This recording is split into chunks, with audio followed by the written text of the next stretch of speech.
Hello everybody. I wanted to invite you to come and see my office. This is where I do most of my writing, right here on this trailhead as I walk up toward the mountains, which lead to a beautiful, huge glacier lake up on top. So this is where I've written both of my books. The first book was The Power of an Open Question, and also my latest book, The Logic of Faith. So usually I head out in the morning and I have my paper and my pencil and a lot of sticky notes. And in the summer, when a lot of people come from out of town to climb the snow peak, they always ask me a lot of questions because they say I look very official with my paper and my pencil. They ask me all these questions like, you know, how far are we to the lake? What is the altitude? Are we going to run into any bears? These are the kind of questions. And so I end up talking to people and moving and writing, which is a great joy for me. I look forward every morning to heading out and doing my contemplations, because to me that's what writing is really just letting your mind open. And I usually bring with me a question that I have, something I don't understand. And I notice that what they always have to do with is just the challenges of being a human being and the incredible potential for awakening and how these two work together. And I find that often the questions that I ask are slightly uncomfortable or provocative or something that I assume I understand. And they could be personal, they can also be cultural, but that there's an assumption that we understand what it means but haven't really looked deeply into it. And that's where I find there's so much juice and understanding to be had. So I bring that with me as I walk into the mountains, and I like to see what happens. When I was writing The Logic of Faith, that was a very unexamined topic for me, because on one hand I felt that I understand faith as an experience, which has been very important to me throughout my whole life. And yet in the culture and in my own mind, sometimes I see traces of shoulds and shouldn'ts, and I see a lot of doubt and belief as well. And I wanted to explore those questions as I walked onto the trail. And I also think that faith has so much to do with the human condition, because faith, you know, there's an assumption that we don't know, or else we wouldn't have to have faith. And yet at the same time, how do we relax with that kind of not knowing?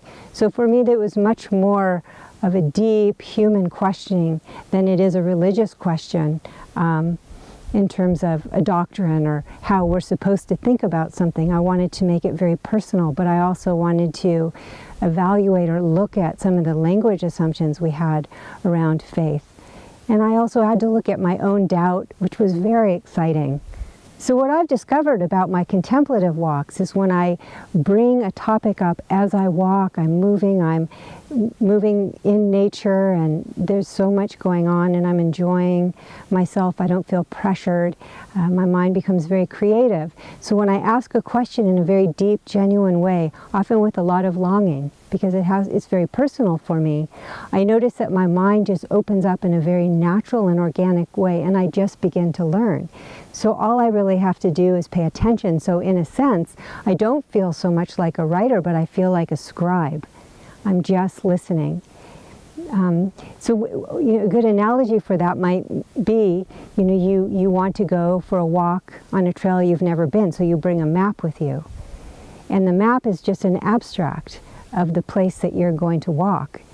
And when you bring the map to the territory, you see that the territory looks nothing like the map. So the map is kind of like the idea I bring up into the trailhead, and when I begin to ask questions about it, it opens up. So for instance, when you get to the trailhead, you get out of the car and start to walk, and you start to see, you know, all kinds of trees, and you feel the breeze on your skin, and it's very lively, and there's so much going on. Perhaps there's mosquitoes, there's sounds of birds, and you start to pay attention to the different kind of wildflowers, or if it's this kind of year, you know, some of the shrubs are dry, and they have their own beauty and color, lots of golds, and you just start to pay attention, so it's nothing like the map. And if you continue on, you might get to a tree. And if you look at a tree, you realize that this tree is just a map for many other parts that open up into, for example, if you look at a pine cone, it has many petals, and there's, sap inside and fibers, and so you start to look at those, and you start to develop a more direct relationship to the world around you, rather than just being caught in abstract ideas about something. So we've moved so far away from just the map, the physical one-dimensional map, into this beautiful, dynamic, interdependent world. And if you even want to take it further than that, you can break things down into an atom. An atom could be a map for all this other mysterious stuff that science is always talking about. Like in the 1950s, before that we thought perhaps an atom could not be broken. But when scientists started breaking open atoms, all kinds of things came out of it. Gluons and protons and all kinds of interesting phenomena. So it's like that, when we look at the phenomenal world this way, we never even reach a definitive conclusion, but things keep opening and opening. So I feel the mind works like that, and life is like that, always exhibiting itself in the most unexpected and beautiful ways if you pay attention, and you don't just get fixed on the map or your own conceptual mind. And this doesn't mean you're not using your knowing mind, the mind that observes, but you're not getting stuck because your mind is open and questioning. So it's this kind of mind, this atmosphere of mind, that I feel releases so much creativity if you don't get in the way of it. So I figure if I'm a writer, the part of me that writes happens when I get home to my computer and start to type it all up and edit it and research it and play with the words and play with the syntax, and that part is also so beautifully creative, and trying to make sure that you say what you mean, and just really enjoy the process and working with whatever it is that revealed itself to you while you were open. So this is my process, and I wanted to share this with you. I'm not one of those writers that struggles and feels depressed all the time, because I enjoy it so much, and because I have this amazing office to write in, and I really use it, and it provides for me, and it's available to all. So thank you for coming.